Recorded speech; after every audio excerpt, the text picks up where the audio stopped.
living in Las Vegas. Well, here we are at G2E, the largest gaming expo in the whole world. And we're going to be talking all about it on today's show. First, I'm going to tell you a little bit about some of the crimes committed against casinos. Some fascinating video I got. And then I'm here on the expo floor. I'm going to show you some of my favorite games. Plus, we've got real quick stories, live chat, questions, listener email, and of course, have a drink on me. This is Living in Las Vegas podcast. Let's get started. Living in Las Vegas starts now. Yes, it does.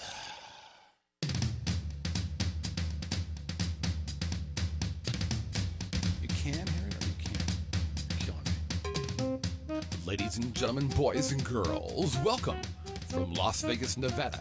That groovy little podcast that gives you a true first-person look into what it's like to call Sin City your home. The Living in Las Vegas podcast.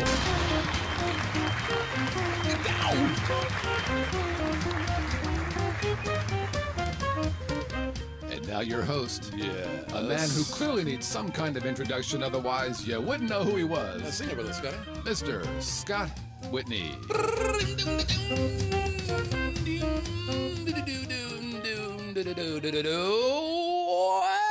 Welcome, everybody, to the Living in Las Vegas podcast here on the Vegas Video Network.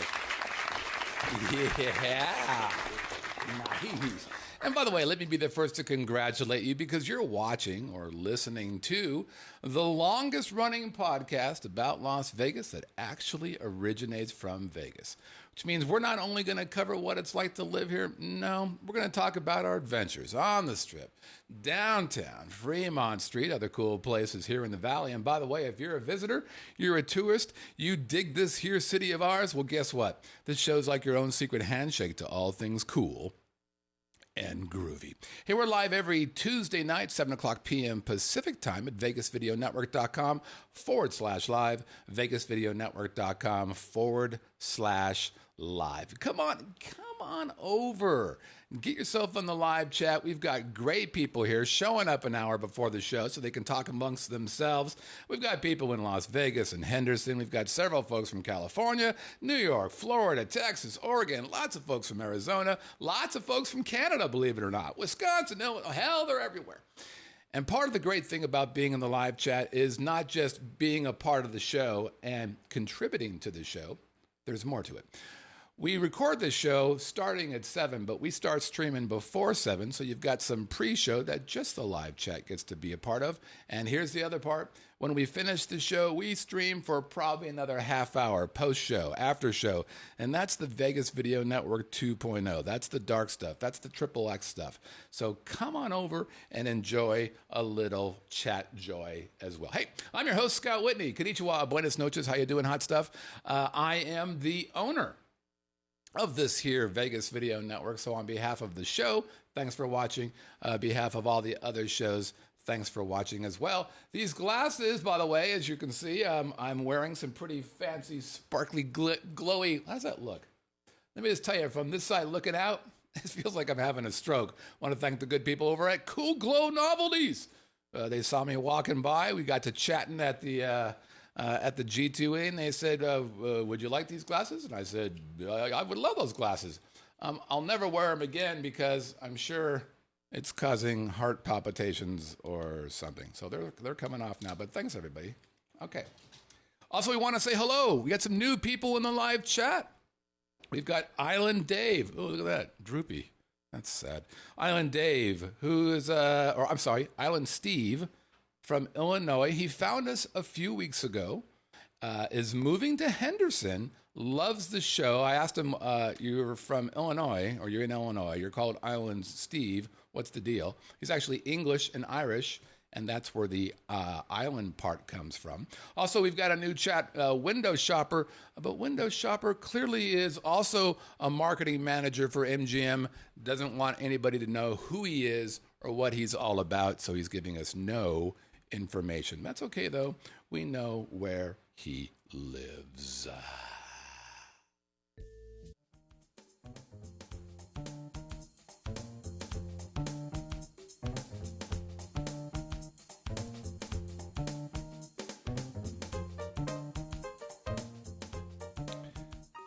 All right. Look at this. One of the great things about being in Las Vegas is a little thing, a little gathering of people called G2E, which is the Global Gaming Expo.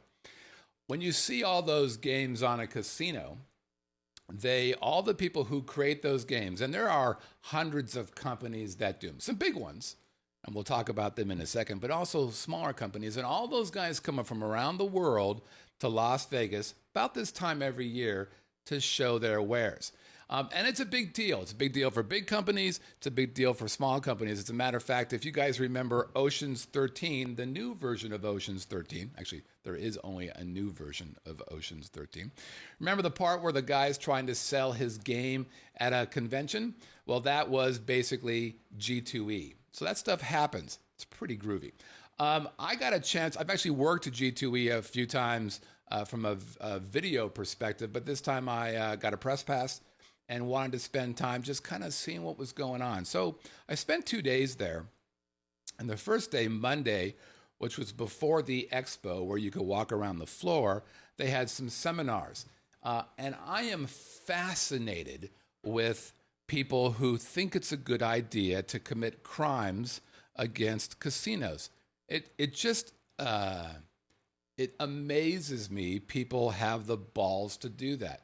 Now, it may be because I still believe that the mafia-based management styles are still in play.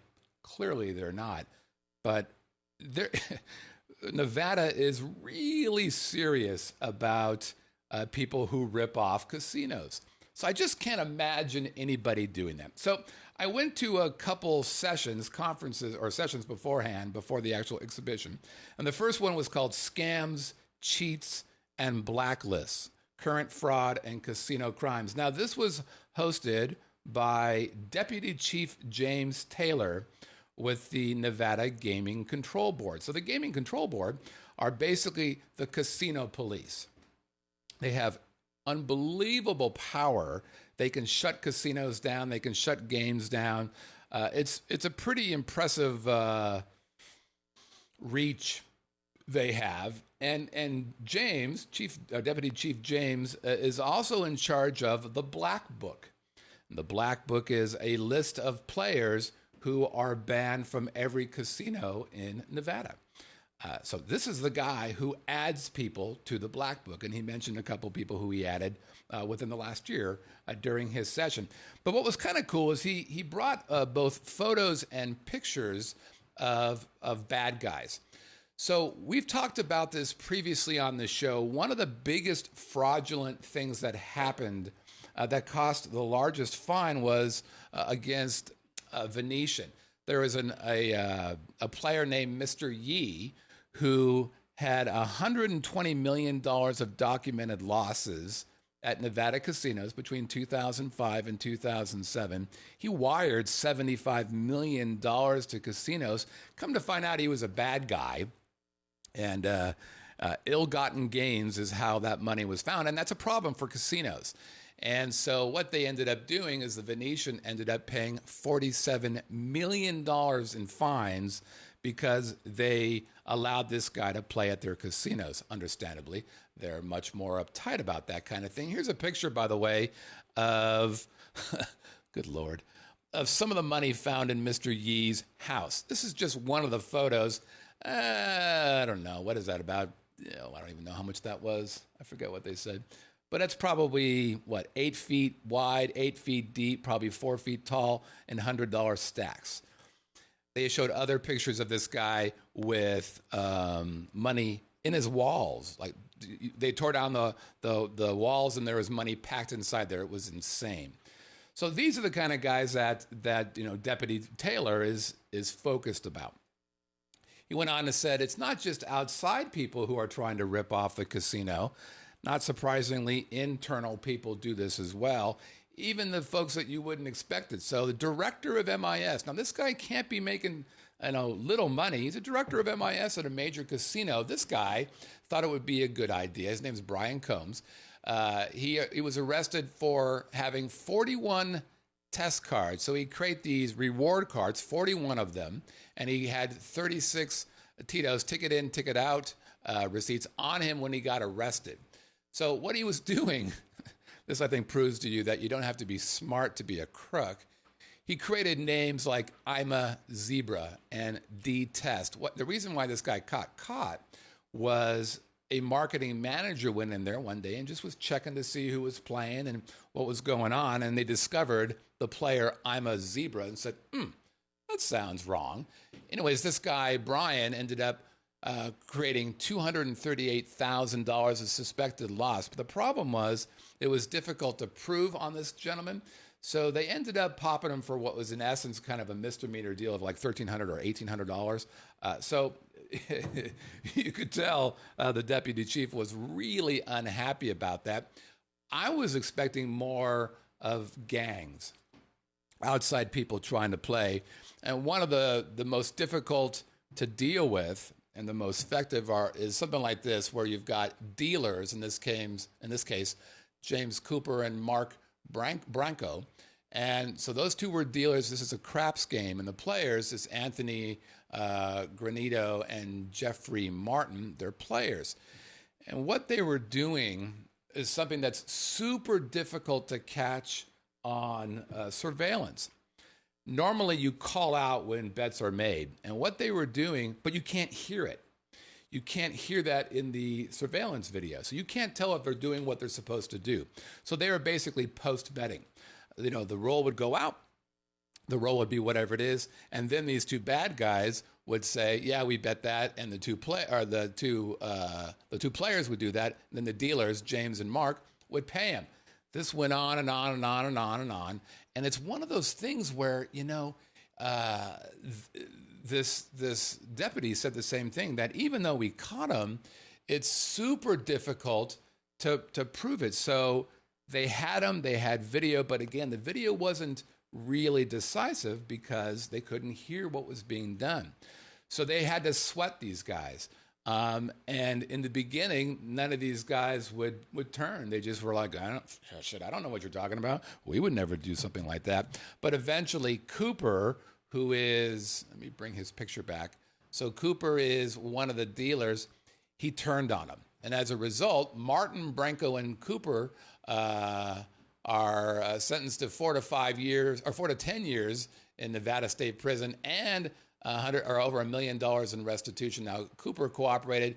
He's expected to receive a lighter sentence versus those other guys. But I don't understand the thinking behind this. There is really no way not to get caught, with one exception, and I'm going to show you a video of this in a second about how not to get caught cheating in craps. But overall, goddamn, I'm thinking I'm too pretty to go to prison. I can't imagine, you know, what's the line? Don't do the crime if you can't do the time. These people are insane. Card counting. Now, I'm fascinated by that capability. Oh, I'm sorry, not card counting. Card marking was kind of a big deal as well. And these three guys, especially the first guy, Gary Young, apparently is the card marking king of all of Nevada. As you can see, all three of those guys are in the black book. They're not allowed to walk into any casino now. Here's actually one of the cards they marked. This is at the Rio. And if you look at these, and the way card marking works is they use some kind of foreign object to mark the card. Usually it's on the back of the card. And the way it works is that you get the cards, you know, in the first round. So we'll do it like, say it's a single deck. Single deck comes by, I get cards, maybe I'm working with a team, and I'm marking the high cards. I'm marking tens, I'm marking, you know, face cards, I'm marking aces. That way, when the cards come back around the second round, I now know who has the big cards, right? So I now know, for example, if one of the down cards for the dealer is a 10. That's going to help my ability to bet against them, right? It's illegal as hell. So what these guys were doing was marking these cards. But if you look at this card, you really can't tell. But with special glasses, you can see those same cards and you can see the mark on them, which is crazy. Now, how did they see those cards? Well, they used special contact lenses, which is what you're seeing here, to be able to see the marks. Without the contact lenses, you can't see them. But with the contact lenses, you can. Right? What the fuck? All right, moving on. You ever seen guys take their dollar bills and do this thing, right? What do they do when they're looking for counterfeits? I didn't think that was such a big deal here. Actually, there are 70 counterfeit cases running right now in Nevada. And basically, the counterfeit bills are mostly passed at tables and cages as opposed to being put into slot machines. But some of these criminals are just absolutely idiotic. Here's one of the counterfeit bills that tried to be passed. If you look carefully, it reads the United States of Amerime, Ameriime, and on the left side, that red circled area says this is not legal tender. So here's what's interesting. Why do you think they did that? Why would somebody try to pass fake money like that? That clearly is wrong. And my guess is they had an out. Oh, this is just play money. I didn't even know I had this. Oh, my kid, you know. And obviously this is not legit. It's spelled wrong. It says it's not legal tender. But my guess is they tried to pass it with people who weren't paying attention. Fascinating. And then, God dang, there's a large number of people who do chip grabs, or rail theft, where they're looking at, the player's looking one way or another, and a guy comes by and grabs it. Now, this gentleman here, Tazia Musa, also on the blacklist, 39 Gaming Control Board and Metro cases since 2005. He was put on the blacklist in 2015. 10 cases since he was put on the blacklist. In other words, he's still getting in. He was arrested last week, and he was released right thereafter. So here's some video of a lot of these kinds of things. Let's take a look. So this scam here is a marketing manager at a casino. And what he did is he knew there was going to be a large, let me turn this autoplay off for a minute. There was going to be a large promotion for his players. $500 free of play if you have a new card. So what this guy did is he went in his office, and there's video of him in the office doing this. There's video everywhere. And he created these 10 new players. And then he had to create the cards. He's got the players in the computer, but then he had to create the cards. And that's what you're seeing here. Computer that somebody else logged into. So this is his lucky day. And while sitting there, he creates 10 players cards in the names of the people that he had just data mined. So now he's got 10 players cards in other people's names with $500 each on it. So he's got $5,000. So he's got $500 each on these cards. That means he's got 10 cards. That's $5,000 of free play that he has now access to. Free play coming into play. We know he did this over several days. This is the day he got caught. So now it's his lunch break. It's about 4:41 as he's heading out to the garage. And 5 minutes later. So the guy takes off on his break. Here he comes. And a few minutes later he comes back. That's him right there in the shorts, the baseball hat, the glasses. He went out, Mr. Superman, changed out of his suit. Now he's got a hat on, glasses. So look where he is. He's in kind of a desolate area of the casino. Man, but the balls this guy has. He's in the casino he works at on the same day he's working. And he doesn't think anybody's going to catch him. Quiet part of the casino where hopefully nobody knows him. And he plays the $5,000 in free play. With that, he wins $3,900. So he played $5,000. He wins $3,900. Now, the casinos make it so great for cheaters and thieves because they never have to interact with anybody anymore. He can go Right, so their point is they don't have to talk to anybody, so he can go to the ticket in, ticket out, get his money, and get the hell out of there. Kiosk and cash out, which is what he's doing right there in the video. Again, cameras everywhere, folks. So he takes off. Now, lunch break is over, very profitable. I'd like to have $3,900. Look how casual he is. Man.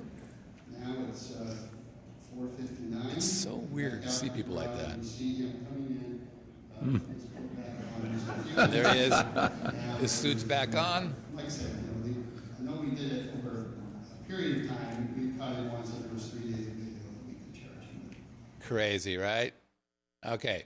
The next one is the snatch and grab that we talked about, including the guy who had been arrested or had 39 things against him, but is just recently released locally. So watch carefully. Now watch how brazen this is. Guy comes in and just leans over and steals the fucking chips. And this is the same guy running out of the casino. Now watch this. Boom. Wow. Isn't that crazy? By the way, if you're listening to this, this is one of our shows that you really should come in and check out the video, because there's some really crazy visual things happening here.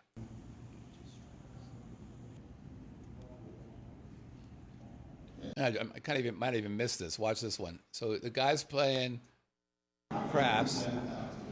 You can see the guy just walk up, grabs the chips.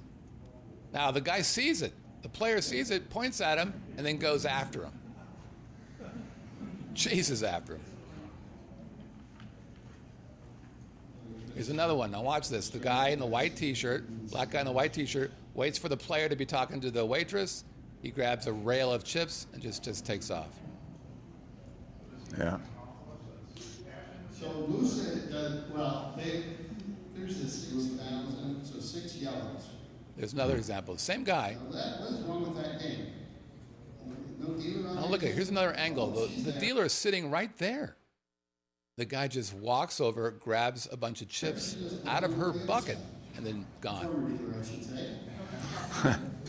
Did you hear that? I'm not sure if you heard that, but that was him running out. The dealer got fired for that. Right, look at her table. She's interacting. Another one. Here we go. Playing roulette. Dealer's having a good time. Everybody's, and look at that. Just walks in and grabs it like it's nothing. Took 14 purples. That's $7,000. Okay. Next up, some ATM. This is really brutal. Watch this guy steal people's money when they're going to the ticket in, ticket out machine to get their money. Walk up and distract him about the time the money's coming out. So he's watching, what he's doing there is he's watching the person put in the card or the ticket. He's watching the process go through. He's watching it just before it starts to feed the money out. And that's when the guy comes in and starts talking to the victim. So he's pointing. Now watch his, do you see his right hand? His right hand is behind him. So he's distracting the guy who put in his ticket. He's blocking the guy's view so he can't see his right hand. The right hand's behind him. He's putting his hand in the till and pulling that money out. He's got it. Puts it in his pocket. Doesn't know anything, walks away. This guy does it over and over again. So I'm looking for this. He's pointing around. Right hand goes behind him. Grabs the money, walks away. One more time. Guy gets his attention. He blocks. Right arm goes behind him, grabs the money, points, goes, hey, thanks, gotta run. The dude goes back to look at his money coming out, and he's like, what happened? Where'd my money go? Gone. All right, this one's a chip swap. Now, this one's a little harder to see. Now, basically, a chip swap is I'm taking the chips that I bet, and after the bet, when I see that I win, I swap for bigger chips. So I make more money. Now watch the guy, I'm not sure, it's third base, I guess they call it, directly across from the dealer. Watch what he does. She pays him right here. So he's paying, she pays. Now watch, do you see what he just did there? I'm going to show that again. So he gets paid. She pays him So, right here. paid. He takes the money, swaps it out, and then moves that money across. Swap the chips. He swapped. Now he's saying, hey, wait a minute, there's a purple chip underneath there that you didn't see. That's a lot of money going out, right? She should call somebody. So what the deputy is saying is that she should stop the game and call somebody over to confirm this. All they would have had to do is look at the eye in the sky, and that would have ended this. But instead, she goes, what? Let me check. He makes the swap. She sees the swapped coin with the new coin underneath and pays it. That's shocking. I have a video where he does it 5 times with 4 different dealers in 27 minutes on 3 different games. That, I don't have time to play the whole thing. 5 times. Unbelievable. Okay, this is actually a video of a guy getting busted for marking cards. It's the guy in the glasses and the white sweater. Now watch what they do to him. You see the first thing they do? They go after his hand because it's that right hand that he's using to mark the cards. And see how they're pulling it away from him? They don't want him to smudge or clean off his hands. That's why they're basically isolating the right arm. And watch the next thing they do. We wanted to preserve the evidence that was on this finger. So we all go for his hands. And watch what they do. They take off his glasses because, remember I said they were using contact? They also have glasses that do the same kind of thing. Because glasses at times have something to do with it. Now come into play here in a second. And there's the mark on his finger that he was using. Mark on his fingers, and matching the same size, same size. And you can see the marks on the card. Okay, so that was the first session. The second session was how to bilk, 7 methods on how to bilk a craps game. I was fascinated by this guy because it reminded me of a series of books I'm reading. So if you're into casino stories, and if you're into cheats and how they get caught, there's an author named Jim Swain, Jim, S-W-A-I-N, and he wrote a series of 8 Tony Valentine books. Tony Valentine is somebody who gets hired by casinos to come in and find out how people are cheating him. I discovered that book by 2 books called the Billy Cunningham series, and Billy Cunningham is a cheater. All these books were written by Jim Swain. Now, the guy who did this 7 Ways to Swindle was basically a real-life Tony Valentine. He was the guy that casinos bring in to show them how these people cheating us. Now, he was much more concerned about people videotaping his content, so I couldn't videotape any of the things he was talking about. But a lot of it had to do with just, the mechanics of the game, design flaws with, for example, the craps game itself. So, for example, the bumpy area that the dice are supposed to hit? Well, ramping up to that, there should be a 45-degree ramp. And so when the dice hits that, it forces the dice to tumble. Well, there's a technique called dice sliding, which is illegal. You're not allowed to do it. But basically, it's sliding a dice across. So I could have a 6-up, for example. Slide a 6 all the way across the table. And instead of having that 45-degree angle like it's supposed to, it's square. Some of these tables are square. So the dice hits it, and this bops right off. Doesn't work. So they're not cheating in that they didn't cause the mechanical problem. They are cheating if they slide the dice. And I asked that, by the way, and people were like, oh, you're such an idiot. I'm like, hey, I don't know. You're not allowed to slide dice? Okay, well, what would you do? And they're supposed to stop or say no roll and do it again. They also talked about a couple other these techniques, but the thing that fascinated me the most and the thing that scared the audience the most, because most of these people were casino workers, was the ability to switch dice, to bring in loaded dice. And he showed the mechanics of creating this. He showed the press, and he showed how to do the stamps, and you can get stamps for all these different casinos, and he showed all that stuff. But what he did was he showed me how he could actually swap the dice. So basically what happens is, the dice are being presented to you. Let me see if this is a better shot. Yeah, the dice are being presented to you, and somehow through sleight of hands, I put in my dice, I throw them, I get the roll I want, I make some money. I get the dice again, I throw them again, I make some money. I get the dice again, and I switch them back. And he said, basically, this is the one crime that is, if done correctly, basically impossible to catch. So I'm into sleight of hands. I'm into that kind of magic-y thing. I said, well, can you show me this? He goes, yeah, absolutely. So he allowed me to take a camera and film him doing this.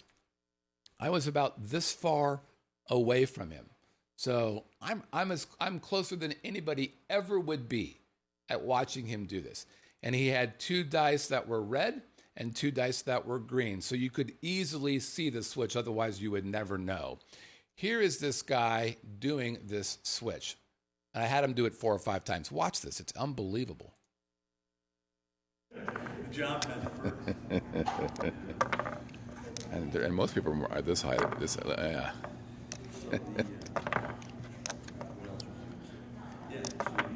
Man, that's outstanding. Isn't that crazy? I mean, there's... I was really impressed. I'm going to keep in contact with this guy and see if I can get him on the show, or at least get some of his videos. He had created a bunch of videos himself on showing how he could cheat.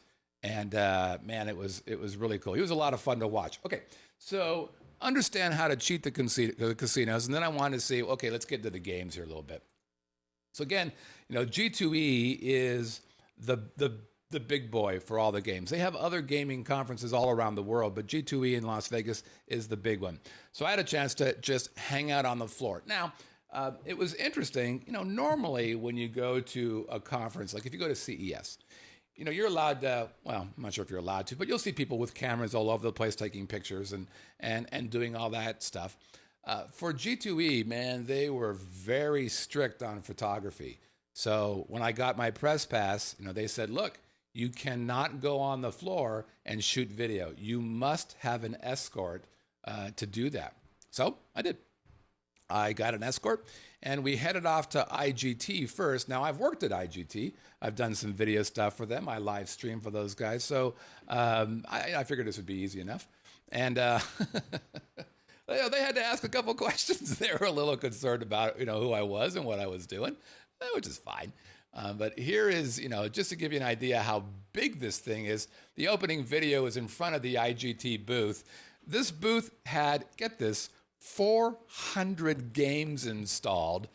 Folks, that's bigger than some casinos.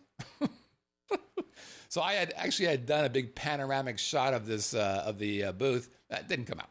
So this video here gives you kind of a sense of how big it was. They did allow me to walk through their booth, and this gives you kind of an idea of the scope and scale of what's going on there, and just how many people are at G2E. And basically every language that you can possibly think of, that language is being spoke somewhere around there. But I really enjoyed just being able to kind of walk through and get a sense for all the pretty lights, and I'm a big light guy. So it was nice to be able to do that. Eventually, I was able to hook up with somebody there who could provide me, a little guidance in some of their specialist games. And here's one of them. So this game, IGT is known for doing 3D games. And I've seen some of these. They're fantastic. And you don't need glasses. They're just these depth-based games that are out there now. The game that I'm showing you here is 4D. So they've created I think it's called haptic or haptic. You can feel what's happening, but your seat's not moving. You're feeling it in space. It is insane. So this game, this guy here, he's moving his hand under these bonus balls, and as he moves his hand, you can see the flame is moving along with him. See that? And as he leaves it there, it lights up that bonus sphere and begins another part of the game, the bonus of that particular game. Now, this is me doing it. So this is me, my hand, I've got the flame there, and I'm moving the flame there. Meanwhile, it feels like it's floating right in front of your face. You might be able to hear him say, put the flame underneath there. And there I am catching that bonus sphere on fire. And off it goes. Now, the other thing that was really kind of crazy is to be able to feel, it feels electric, it's not, but it had this sense that this electricity that you see on the screen is actually hitting your fingers. It was nuts. So what you're going to see here is the starting of a bonus. So they put and this is how this works all over the place. They immediately put games into bonus so you can see how stuff works.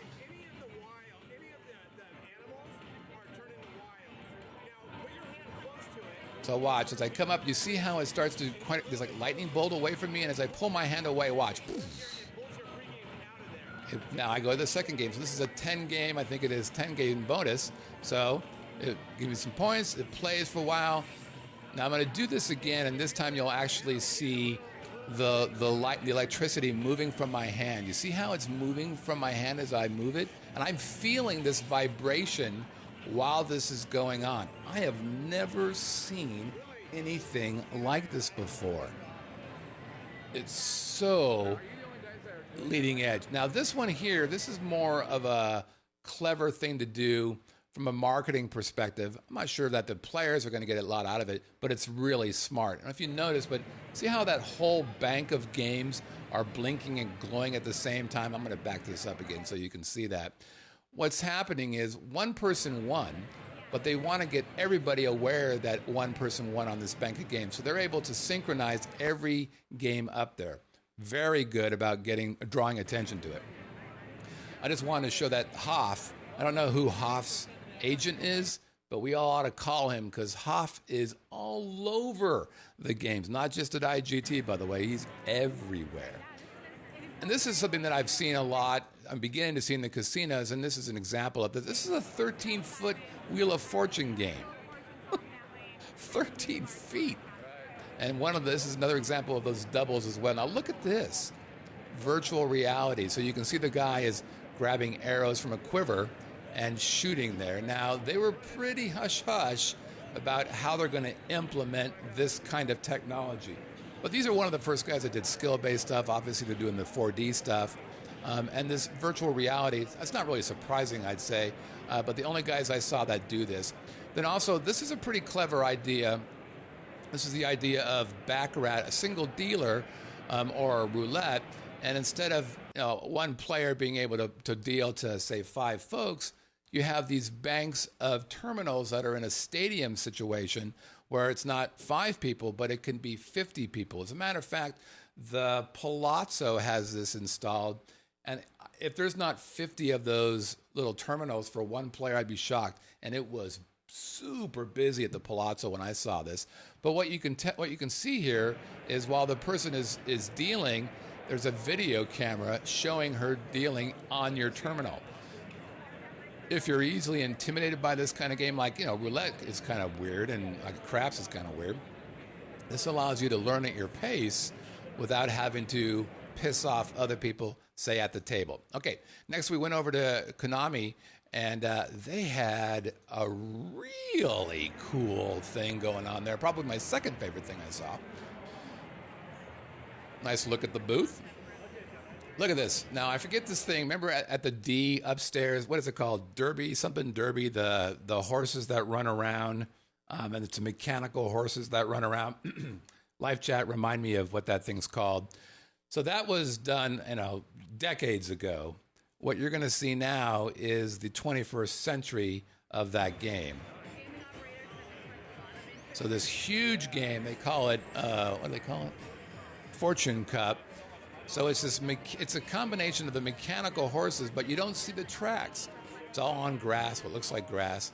A huge oval, plus the video you're seeing in the back is synchronized with the horses, and all that stuff is synchronized in front of the consoles. Sigma Derby, thank you, Window Shopper. It's synchronized in front of all the players. So this, I asked him, when are you guys going to actually put this thing out there? Here's a close-up of the horse racing. You can see there's no tracks. Little horses are galloping around the corner. You can hear the play-by-play.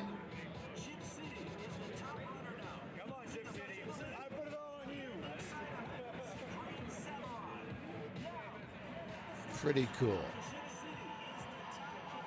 And my thought was, man, you guys ought to put this thing out now, because I can't imagine the crowd this thing will gather when you start doing this. And I asked them, so, when's this going to happen? They're like, well, it's not happening for another year. Okay. So then I went over to Aristocrat. Aristocrat's another very large gaming company here. I've done some work for them as well. I've done some live streaming for them. And here's Aristocrat.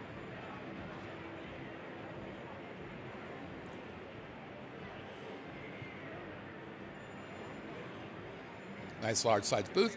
My favorite game that I saw there was this, Sharknado. Clearly, this is a pretty cool looking pod setup, in my opinion. And this is the new game. So I've noticed several companies brag now about their cabinets. It's not even about the game. Now they're competing on the different kinds of shapes they're putting in these games into. And Aristocrat's got some really impressive shapes, cabinets, that they're putting games into. But this is great. The tornado at the top, the circular tornado at the top. A lot of the arched screens. These guys are very good at the arched screen displays. You'll see some things that I've never seen before in arched screens a little bit later on in this video. There's the Hoff again. That's the second game. There's a bonus. I mean, it's just gorgeous.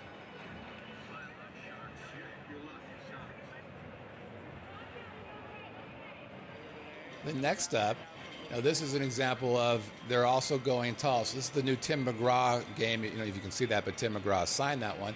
But look how tall that thing is. Those are two 40-inch curved monitors connected on top of each other, but long-wise. And now look at this thing. This is the first one I've seen like this. This is their X game, and look at the screen on here. It's actually shaped like an S.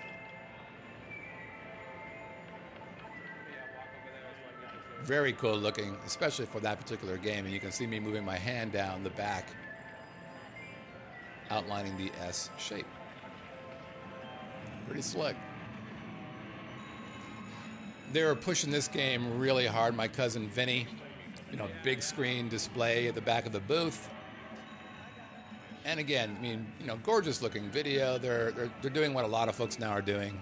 We're just taking clips from the videos or from the movies themselves and putting them in there. But it looks good. It sounds good. Super bright, clean. It used to be when you saw these things, they were kind of jumpy. Not so much now. Here's the Tim McGraw. I mean, that's a beautiful cabinet. It's gorgeous. And these guys make one of the largest cabinets as well.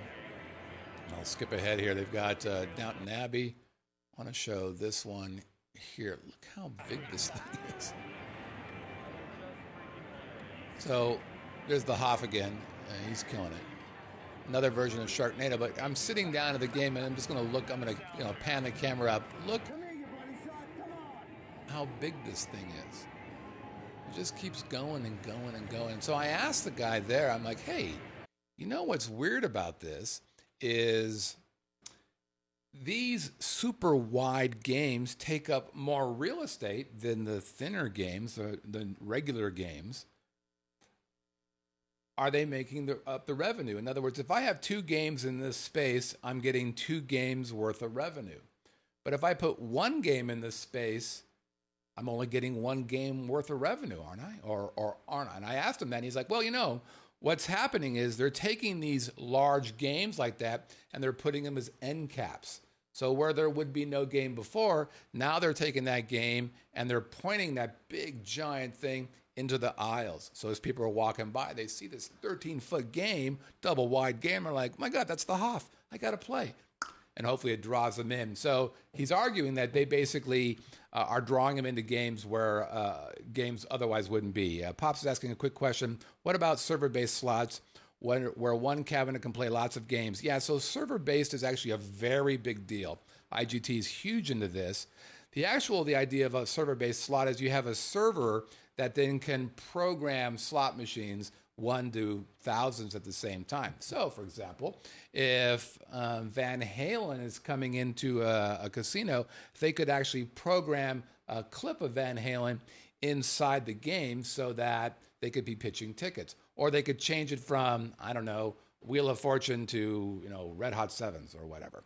And that's super powerful. And you can also program, the returns. Is it 95%? Is it 97%? What all those things? How many bonuses? All that can be done via server-based platforms. The other guys I saw, I've seen these guys around a lot. These are the dark red, dark black games that are basically roulette. And I kind of snuck this video. I couldn't find anybody to ask. This is probably the best looking implementation of the single blackjack or baccarat or craps player that then plays to a whole bunch of folks in a stadium kind of thing again. This is gorgeous. Far and away a beautiful. And listen, IGT is, I'm a fan of IGT, and this looks better, quite frankly. There's a lot of celebrities there. Vanna White was there, and Shaq was there. I just wanted to show you how busy old Shaq is. There he is. The guy's giant. He's in this, a little casino. I was really pretty surprised by this. But the crazy thing is, I want to show you how many people lined up to see him. This is the line to get your picture taken with Shaq.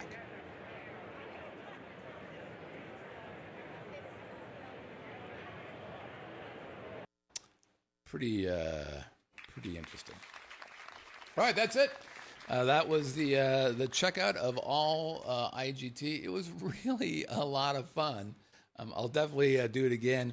And the next year, if I do this, if you've got things that you want me to ask about particular games, you should let me know. I'm in a position where I can ask those things. Very, very, very cool. All right, we're going to take a quick break, and we'll be right back. This is the Living in Las Vegas podcast on the Vegas Video Network. This episode of Living in Las Vegas is brought to you by the Vegas Video Co-op. Because your online presence is often your only chance to begin a meaningful sales conversation, please take a moment and visit vegasvideocoop.com. Highlight your business, start a talk show, or unleash your genius for a low monthly fee. Use promo code LILV for a special discount to our viewers and listeners. That's vegasvideocoop.com.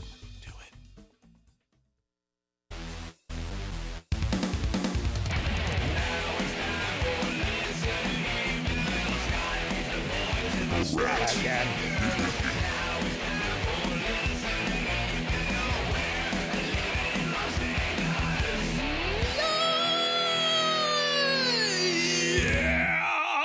All right, time for listener email. It's the part where you send us an email to OnAirQ, right over there at livinginlv.com. Again, OnAirQ at livinginlv.com.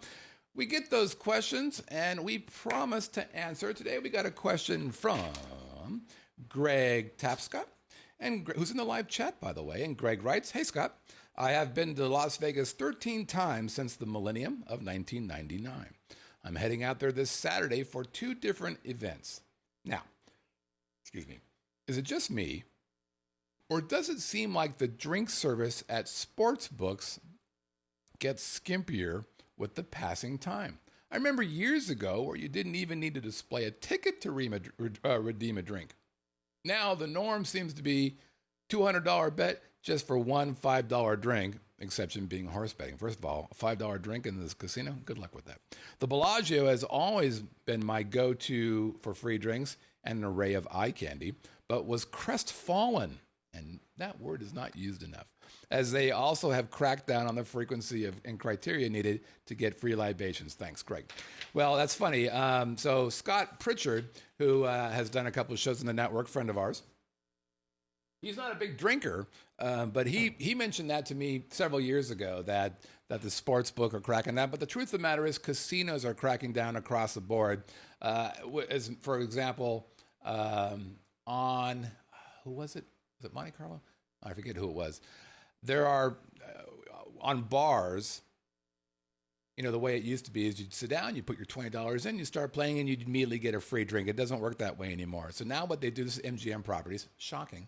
What they do is on the back of the games, so the players don't see this, but on the back of the game is basically red light, green light, yellow light.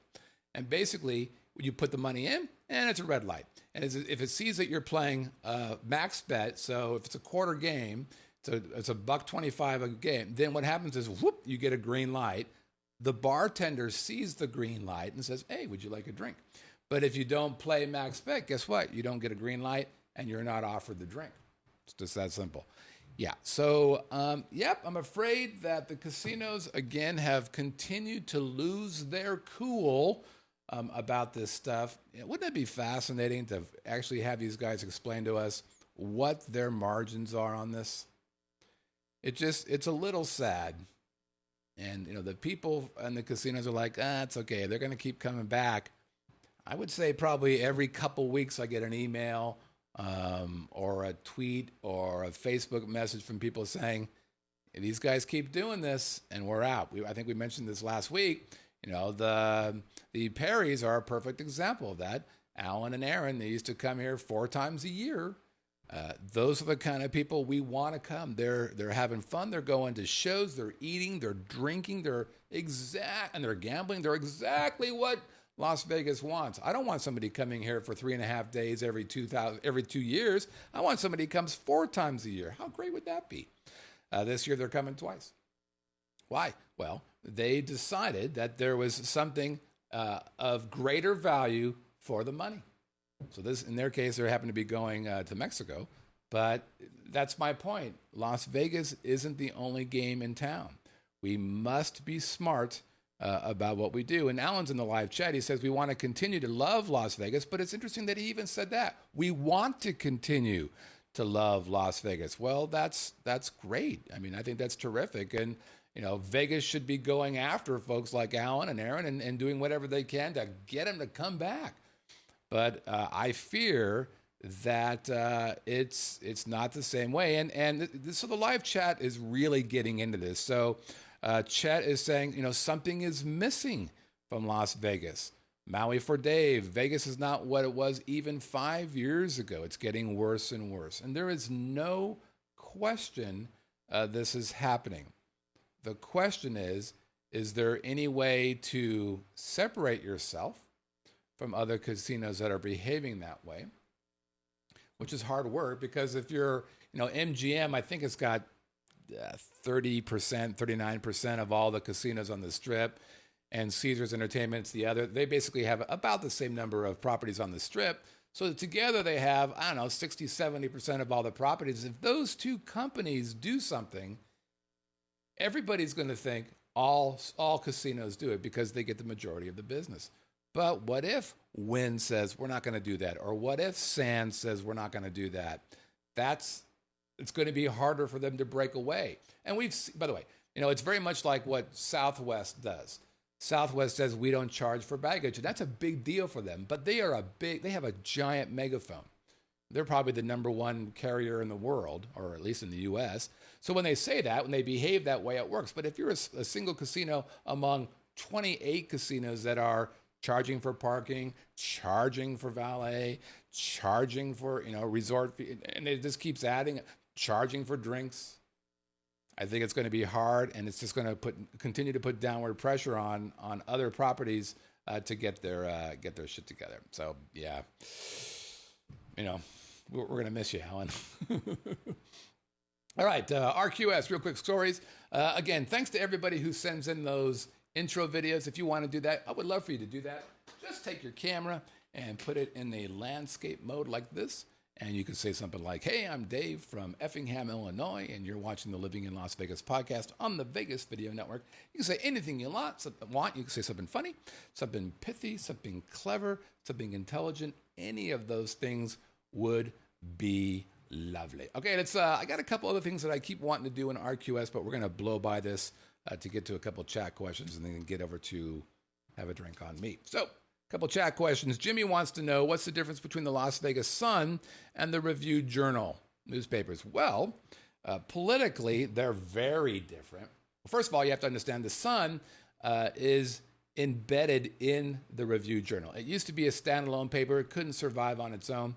So it got, I'm not sure exactly what the business agreement is, but they're basically an insert now into the Review-Journal. The Review-Journal used to be a clearly Republican play. Well, actually, let me rephrase that. Was a conservative paper.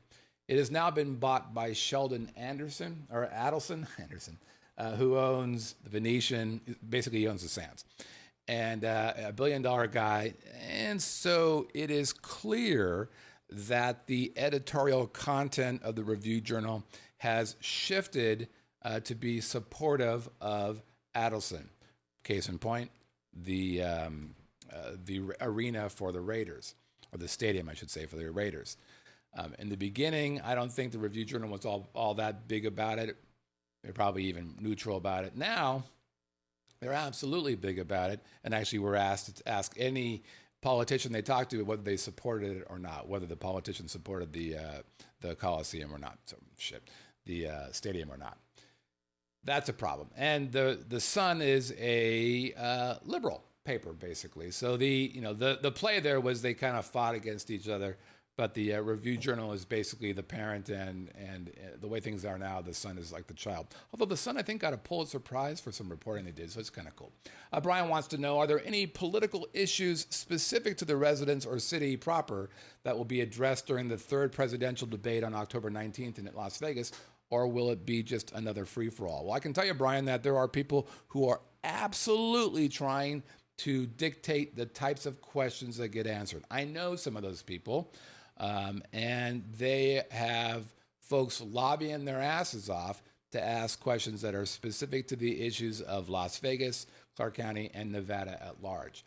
Whether or not those get asked, man, I have no idea. And the truth of the matter is, nobody knows whether it's going to happen or not. They want it to happen. It'd be good if it would happen. And it could be fascinating because I think we have some pretty specific needs as a state. But I think it's tough. I think that the candidates, they're both pretty clearly a little gun shy about changing things or doing things that are outside of the norm. So I guess that we'll probably get something in there because we're hosting it, and it's being hosted at UNLV. But I don't think it's going to be a lot of content. And quite frankly, it wouldn't be fair to be a ton of content. But it will be fascinating. I'm not sure if I'm going to try to go to that or not. I don't know if any of you guys watched the debates yesterday, but Jesus Christ. I tell you, if that doesn't make you want to drink, I don't know what will. Never drink on me. Never drink on me. All right.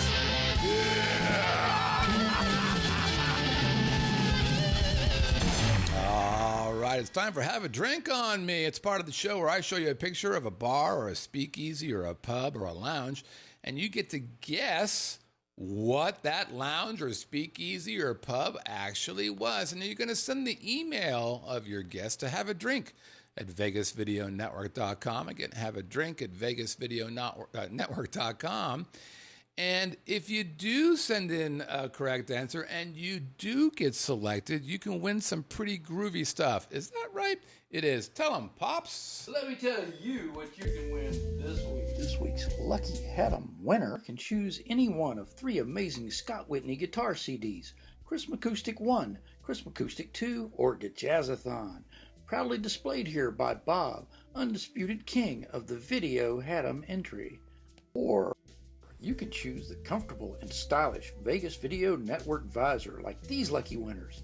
Available in the standard black and sometimes in the rare, hard-to-find red, popular with the ladies and the Russians. Or you can choose the premium prize package. The next time you're going to be in Vegas, you can arrange an evening of sophistication and class with the man himself, the guru of all things Vegas, Scott Whitney. Well, okay, at least drinks, laughs, and some priceless conversation. Send your entry into Have a Drink at VegasVideoNetwork.com. VegasVideoNetwork.com. Thank you, Pops. Well done. Now, there's a couple ways to increase the probability of winning. If you send in a correct answer, we'll put you in the hat. That gets you one. If you do one of those opening videos, we'll put you in the hat. That gets you another one.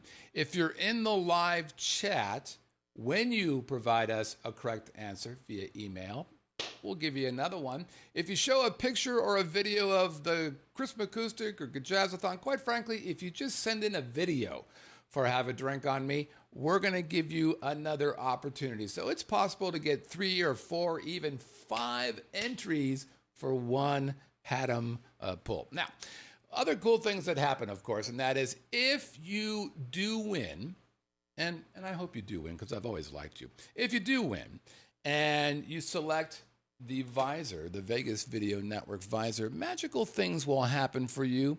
You put this thing on your head, and make sure you pull it down so that your forehead's up about this high. Super important. You put that thing on your head, and then you go taking yourself a snapshot, again, preferably landscape versus portrait. You send that snapshot into your buddy Scott, and guess what happens? You become a part of the galaxy of God. There is Rose again. and Aaron, who are newest, who did not get the memo. God bless their hearts. There's Bob and Bob's wife, and there is Danny and Shan, not Jan. There's Craig and Glenn, Jimmy, 2G's, Rob. Why don't we go to Hawaii with Ken, Aloha, and Stuart and Christina, whose all kids are because of my music, and Don and Jackie. And there's Look Out! And let's not forget our buddy Pops and Sammy and Carol and a dog, and I've never seen him so drunk, and Brett's dad and Scott and Wayne and of course Brett. There he is, everybody. Okay. La-da-dee, la-da-da. Okay, last week we got 19 entries, 17 of which were correct, and here is last week's entry. There it is. And the hints were Skyfall Lounge. Skyfall Lounge. And the Skyfall Lounge in the beautiful Delano, the new Delano Hotel. So congratulations to those who got that right. Let's see who those people were. First up, we've got... Oops, let me get my... There we go. First up, we got Jimmy 2Gs.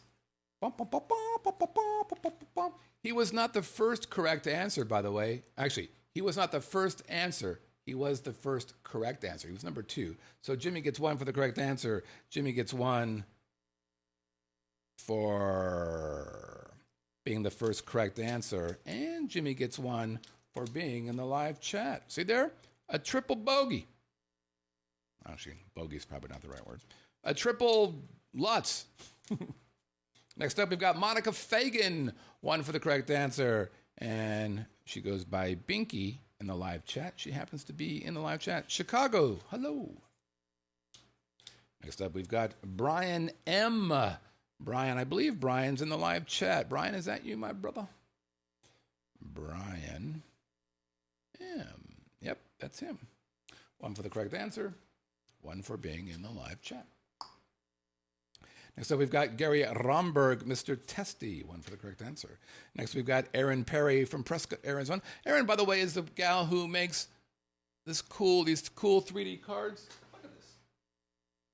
It's insane. Here, over here. How cool is that? If you want one of those made, let me know. I'll connect you. So thanks, Erin. And we've got Tammy Mossbrucker. Thanks, Tammy. Penny Gregory. Thanks, Penny. Andy S. from New Hampshire. And I think Andy might be in the live chat. Well, he was, but I don't see him now. Okay, Andy S. Here's a new one. Alfred Ercolani. Ercolani. E-R-C-O-L-A-N-I. Ercolani from Maryland. Hey, thanks, Alfred. Mike Beatty. And Steve I, the wise guy. Steve is usually in the live chat. Are we in there today, Stevie? And there he is, Steve I. It's from Prescott, Michigan. Okay. Here we go, moving forward. Steve Rhodes from the UK. Steve is a previous winner. He brought that great gin, by the way. Steve writes, yet another no Google required. So he could just figure it out by the hints themselves or the photo. How many of you guys can figure it out with the hints without doing any Google work? Way to go, Steve. Greg Tappa. Greg writes, I cheated and used a topographical as a frame of reference. It's not cheating, brother. It's getting it done. Gregor Tappa, I believe, is in the live Chatterooski. La-da-dee, there he is. 1 for the correct answer. 1 for the live chat. Okay, moving forward. We've got Laura Meakin from the UK. Lots of international folks. And Laura writes, hey, Scott. Good clues. Having been at the Mandalay Bay, I can safely say this week's Haddam is Skyfall at the Delano, the sister resort of Mandalay Bay. Also, good tip from Wayne last week. Ari, the $20 tip. Not good for longer stays. Next time I might split my tips or my trips. Good to see Brett, too. Have a great week, Laura. Wayne did say that. I'm not sure I agree with him, though. I guess it depends on what's happening that time of the week. and how long you stay. But if you're on the weekend, that's busy. But if you have a 6-day stay and you're going into Wednesday and there's nobody here, I don't see why they wouldn't upgrade you. Alan Perry, 1 for the correct answer, 1 for being in the live chat. Arizona in the house, and Alan writes. Hey guys, the Haddam Bar is Skyfall Lounge at Delano. I had to chuckle at this week's Haddam clues. How do you come up with these clues? You have a crazy side to your humor. I particularly like the last clue about being easy to get mixed up.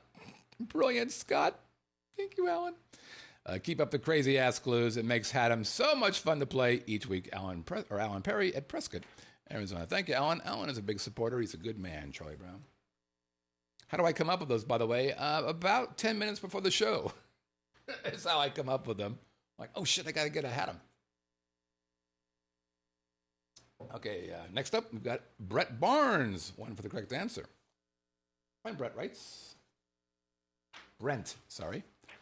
And Brent writes, la-da-dee. Hey, Scott, this week's Haddam is Skyfall Lounge, Delano. Thanks, and a huge thank you for the beautiful visor. Brent from Paradise, California. Brent, the live chat demands that you send in a photo of yourself so you can be part of the galaxy of gods. They don't ask, they demand, because that way. And finally, we've got Pops, the greatest man ever. 1 for the correct answer, 1 for being in the live chat. And he's our Scorsese. And 1 for this. Now, I haven't had a chance to look at this, so I have no idea what's a-coming. God help us, right? Here we go. Here is Le Pops.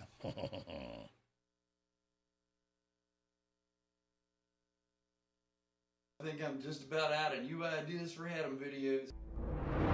Nuts! Nuts! These nuts! These nuts! These nuts! Ooh, nicely done. That's good.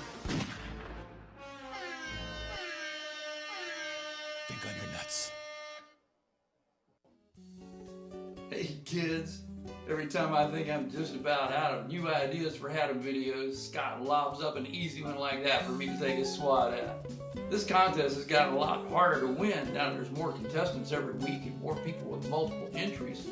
I gave away a couple of wins when my name was drawn, but it's getting closer to Christmas time and I'm a little short on Christmas music, so I'm back in it to win it. Scott, if my name is drawn this week, please send me Chris Acoustic 1. I appreciate it. Thanks a lot. See ya. Surprise, motherfucker. Didn't see that part coming. Get it. Way to go, Pops. All right, my brother. You know what, Pops? I'll probably send you a CD just because you're awesome sauce. How's that sound to you? Man, I see a whole bunch of Pops in there. Holy shit. Okay, let's not look. Let's not cheat. Let's get fair here, shall we? Okay.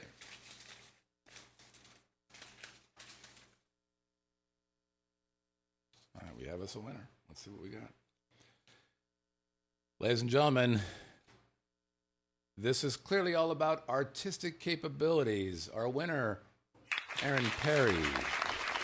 They played the married card, by the way. So the Perrys had 3 entries, 2 for Alan, 1 for Aaron. Aaron, you win again. Of course, they have visors. I think they have music CDs. If not, we will get one to you. Or you can have a drink on me. Okay, let's look at this week's. Where are you? There you go, you bastard. There it is. Okay, let's look at this week's Have a Drink on Me. Hint number 1. Comrades, let us drink here. Not a great accent, but work with me on this. Comrades, let us drink here. Hint number 2. Putin should probably hang out here. Number 2. Putin should probably hang out here. Hint number 3. I probably would have called it the Scarlet Parallelogram. Well, that's me. Probably would have called it the Scarlet Parallelogram. If you know the answer, send it to haveadrink@vegasvideonetwork.com. Again, haveadrink@vegasvideonetwork.com. And that's it, folks. Get so much for playing along. Again, if you want to reach out to us, it's easy to do. You can send us an email at onairq@livinginlv.com. Again, onairq@livinginlv.com. If you want to leave us a voicemail, that's super easy as well. Just go to our homepage at vegasvideonetwork.com. Click that little red tab on the right side. It'll pop up a little window. You'll click start recording, and because you have a microphone attached to your computer, you'll be able to leave us a voicemail, which is like magic. By the way, we're on iTunes. If you're watching or listening to us, I would really appreciate you giving us a 5-star review. We're also on YouTube. Give us a thumbs up if you're watching us there and share us with your friends. We're also on Roku, where we have over 32,200 accounts installed. We're on Stitcher and TuneIn and Chromecast. You can get us on Apple, Google, and Fire TV, Google Play, and of course, the Vegas Video Network. Thank you so much for checking us out. We appreciate it. This is the Living in Las Vegas podcast on the Vegas Video Network, saying see you guys next week. Take care.